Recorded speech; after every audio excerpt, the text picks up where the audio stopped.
লাখ টাকার বাগান খায় 1 টাকার ছাগলে। প্রয়োজনে আপনি ছাগল না পাইলেও গরু পালে, ছাগল পালে পাগলে।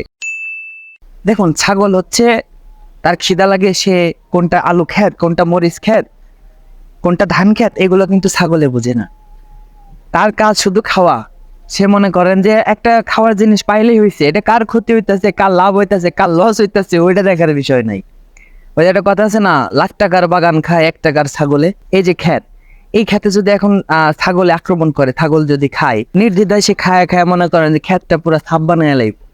ক্ষেতের মালিক সে যখন দেখবে যে ছাগলে তার ক্ষেতটা খায় শেষ করে ফেলছে, তখন গালিটা কারে দিবে?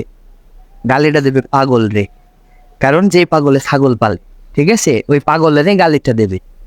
ছাগলে যে একজনের ক্ষতি করছে সেটার দিকে লক্ষ্য না করে সে কবে না না অবলা প্রাণী খায় ফেলছে, কি করম, আমি তো গলায় দড়ে দিছিলাম, হয়তো ছুটে গেছে, এই কথা বললে কিন্তু সে এখান থেকে পার পেয়ে যাবে বা চলে যাবে। তারপরে হয়তো দেখবেন আবার অন্য দিন অন্য কারোর ক্ষেতে মনে করেন যে ছাগলে লাগছে, ছাগল তার ক্ষেত নাশ বিনাশ করে ফেলছে। আসলে যারা ছাগল পালে, ছাগল যারা পোষে, যারা ছাগল 2, 3টা 4, 5টা 10, 12টা ছাগল যারা পোষে, তারা আসলে মানুষের গালি খাইতে খাইতে নির্লজ্জ বেহায়া হয়ে গেছে, বেহায়া। ঠিক আছে, এত পরিমাণ বেহায়া হয়েছে না, সবাইরে বলা আবার ঠিক হচ্ছে না, কারণ কিছু কিছু ভদ্র পাগলও আছে যারা ছাগল পালে। তারা আবার ডিগলা মেঘলা দেয়, যেরকম গলায় দড়ি টড়ি দেয়।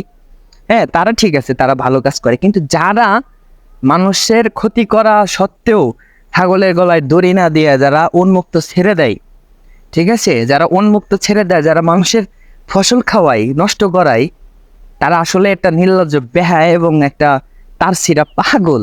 এই জন্য আমি বললাম ছাগল পালে পাগলে, বুঝছেন? এর চাইতে গরু পালা অনেক ভালো।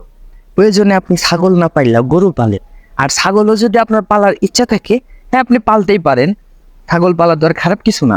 তবে মানুষের যাতে ক্ষতি না হয়, কারোর জমিতে যাতে কোনো ফসল খেয়ে যাতে নষ্ট না করে, সেই দিকে খেয়াল রাখবে। ঠিক আছে? তো যাই হোক, কথায় কথায় অনেক কথা বললাম। আমি টিআই মনোয়ার। সবাই আমার পেজটাকে ফলো দিবেন।